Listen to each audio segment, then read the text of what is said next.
I mean, I could give you the same deal I gave Glenn Greenwald. I mean, we can settle this with a duel of cartoon contests, right? You do a cartoon contest for Islam, and I'll do one for any other religion on earth. You want to take me up on that? I mean, let me think about this, at least. Okay, yeah, and then send me a postcard from the Witness Protection Program. Yeah, I mean, look. No, but don't change the subject. I'm not changing the subject.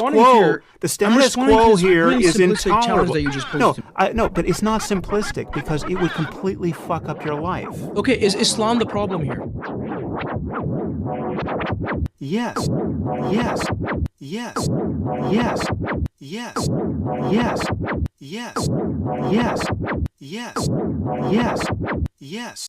Yes. Yes. Yes. I love it. Indeed, that we have to raise a generation of Muslims who believe those things.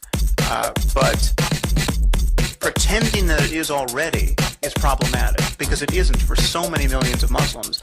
And it may be that if you pretend hard enough, in fact, you become what you pretend to be. And maybe that's part of the process. But I think we have to admit to ourselves that we are confronting the behavior of a death cult among millions and millions of Muslims, not 10,000 who went to training camps in Afghanistan.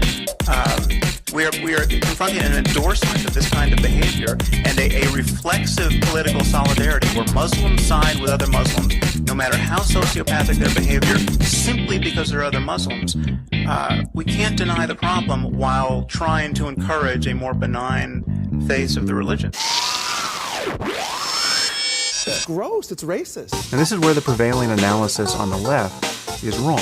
These people are not racists. They were simply recoiling from charges of racism and from a toxic brand of identity politics. Much of what has been coming out of the left, not everything, but much of it, particularly about race and about law and order and about Islamophobia and terrorism, about issues that are fundamental to the security of our society, has had all the moral clarity and intellectual honesty of the OJ verdict, which is to say none at all. And I'm confident that many people who don't perceive Trump to be a dangerous con man in the way that I do probably voted for him out of sheer exasperation. They were sick of being called racist for not worrying about Halloween costumes on our Ivy League campuses.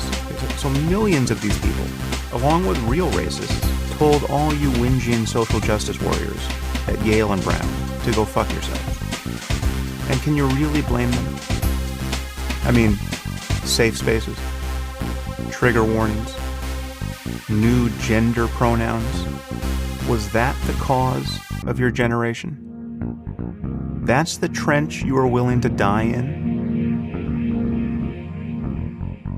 And I think that in this election, concerns about terrorism and immigration largely boil down to a concern about Islamism and to the fear and distrust provoked by liberal lies about it. The fact that we have a president who wouldn't even use the phrase Islamic extremism, who could even say things like terrorism has less to do with Islam than any other religion.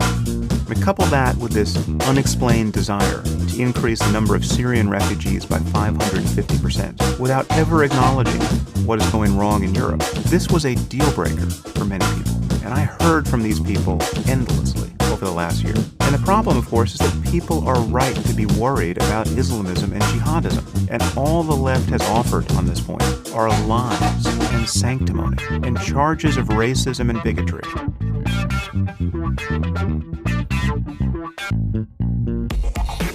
As far as I can tell, becoming a part of a movement doesn't help anybody think clearly. So I distrust identity politics of all kinds.